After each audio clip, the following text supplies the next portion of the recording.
Welcome to the Dissolutions podcast, brought to you by the Goethe-Institut Ukraine. This series features artists from Eastern Europe, the Baltics, the South Caucasus, and Central Asia, reflecting on their work, local contexts, and what it means to be an artist today. The podcast is part of Dissolutions Decolonial Encounters, a program exploring post-colonial practices across art, culture, and civil society. Eva Khachatryan is a curator based in Yerevan, working with contemporary art. She grew up in an artist family and studied music at the conservatory. Early in the 2000s, Eva was invited to work at the Center for Contemporary Experimental Art, initially responsible for avant-garde music. This eventually led her into the visual arts. As Eva recalled, young artists at the time lacked curators from their own generation, and many of them, already her friends, naturally approached her. Artists were visiting most of my events and lectures, etc. And this was the period when young artists were missing somebody to introduce them from their generation. They didn't have curators around them. And they thought I could be somebody who could help them with this. I mean, it was done in a very natural way. Her first exhibition, titled Sound and Space, was a mix of sound art and visual art. From there, her curatorial practice began to grow, shaped first by practice and only later by theory. Center for Contemporary Art was kind of platform where my curatorial experience started. And then after the education, and mostly it was happening out of Armenia, different programs, seminars. Eva noted that in the current Armenian art scene, she sees two parallel tendencies: a motivated new generation of artists shaped by recent local educational initiatives, and at the same time, a widespread sense of apathy and depression after the war in Artsakh. For many artists and curators, working with the same intensity as before has become difficult. She feels that unresolved collective trauma sits beneath the surface, rarely talked about openly, and that this silence limits creative activity. I think we need to restart somehow ourselves, because the reason why it doesn't work now, at least I'm talking about myself and my practices, that sometimes it's really difficult to organize, for example, exhibition. And I thought that it should be something about connected to trauma. However, we don't like to talk about this. So we keep silence, and I think there is something similar also in Kazakhstan. I had this feeling, that not everybody can talk about trauma. And that's why we swallow it as a problem, and then it's somewhere there, and you can't be active because of this somehow. It's time now to talk about this and to reflect on this, and this will help to move on. Eva reflected on the period of excitement before the Velvet Revolution in Armenia in 2018, and the later disappointment when the expectations were not met. Many of the people who had been protesting ended up in government, yet little changed, which contributed to the current lethargy in cultural life. As a result, she said, contemporary art in Armenia today is hard to characterize. There's little collective reflection on political or social issues, and the landscape feels fragmented. She also pointed out that an influx of artists from Russia has introduced new contexts that do not always align with the local concerns. Of course, on some level, things are much better. But in the end, when we talk about socio-political art, today it's very difficult to characterize it somehow, what is produced now by artists. There is no really direct reflection on things happening in the country or in the region. For example, on collective basis, so there are some things happening when artists come together and they realize some projects. But most of time, I would say that artists from Russia are quite active here, and they also bring their context somehow, which is not always connected to what we are interested in locally. So it's quite mess, I would say.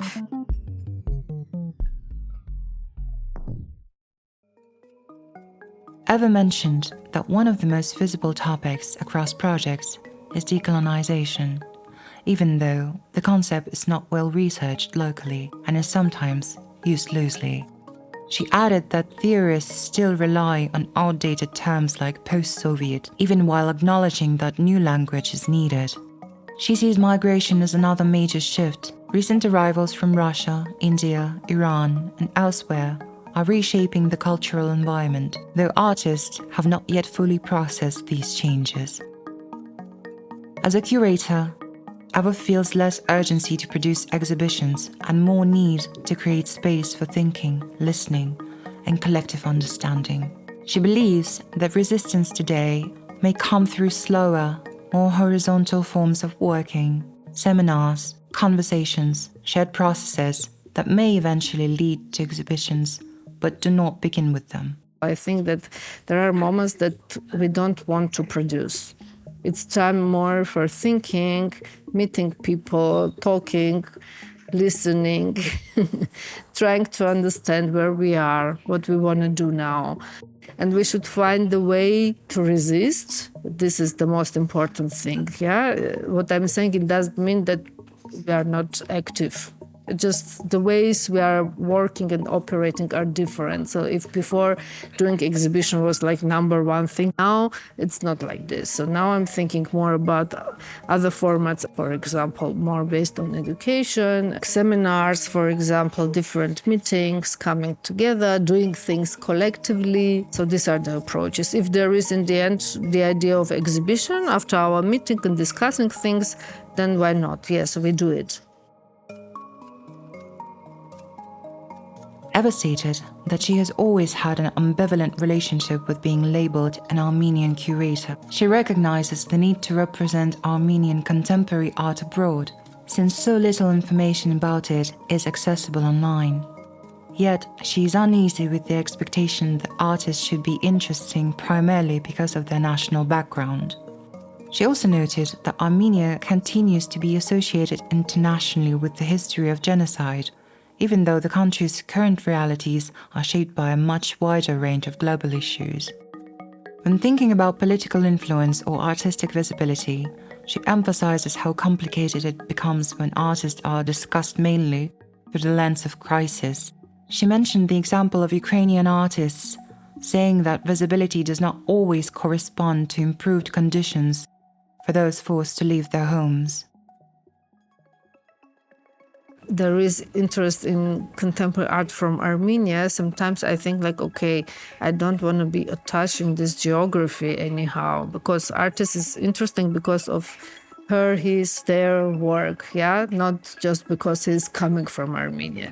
So this is something that I had always problem with. And that's why, on one hand, I was representing very often contemporary art from Armenia abroad, thinking like, okay, people don't know about this. They don't know anything about this. And maybe this is from where we start. Then it could be something else. But then I see that, okay, it doesn't matter for how long. There are always new people which don't know, and you always start from zero.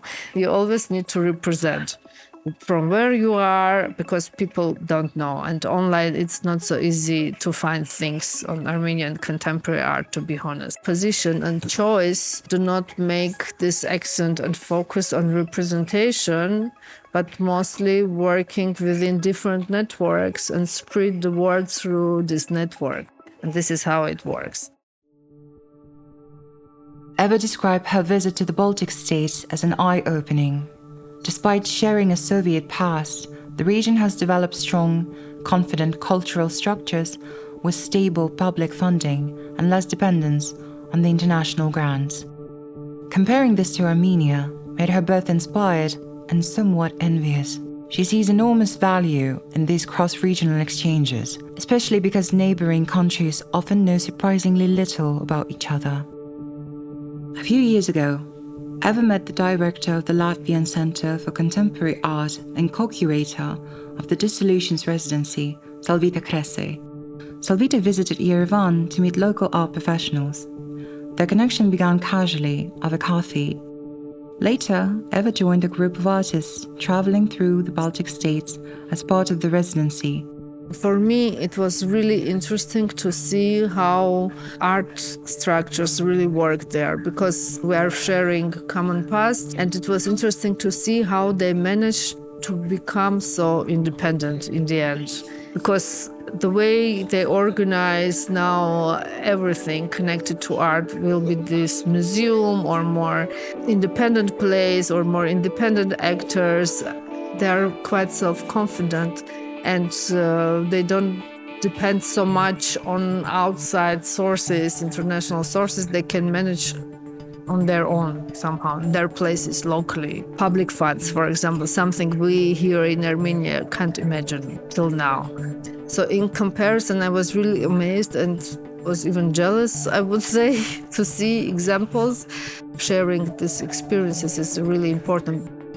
Eva hopes that such initiatives will become more common because they allow artists and curators to learn from each other's contexts and imagine future collaborations. I think it is very much important to get to know each other, because it seems like we are sharing more or less the same geography, but we are not very much informed about each other. So this is what I find very much important, because within this dissolution residencies, wherever we go, we research the local scene. We try to understand what's happening in this place, who are the artists, who are the curators, who are the main players, and how we can find the ways to collaborate with them and to do something together.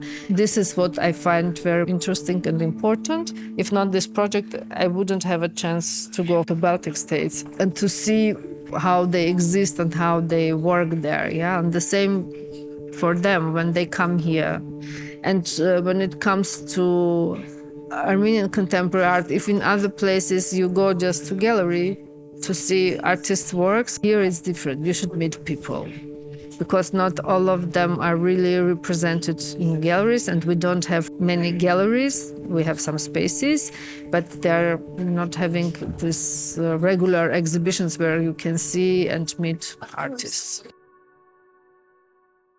Eva emphasized that long-term sustainability remains one of the region's biggest challenges. International cultural funds are shrinking, political climates are shifting, and support that once seemed stable could disappear quickly.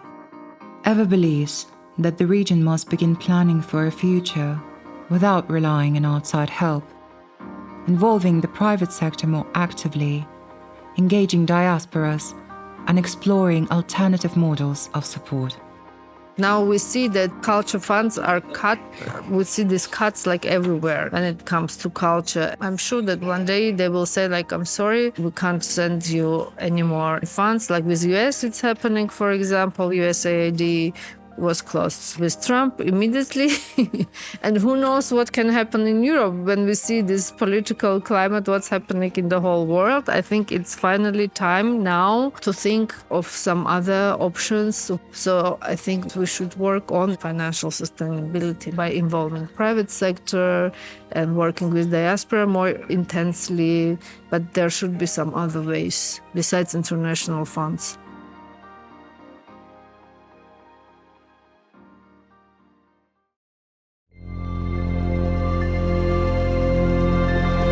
This was the final episode of the Dissolutions podcast. Thank you for being a part of this journey with us. Until next time.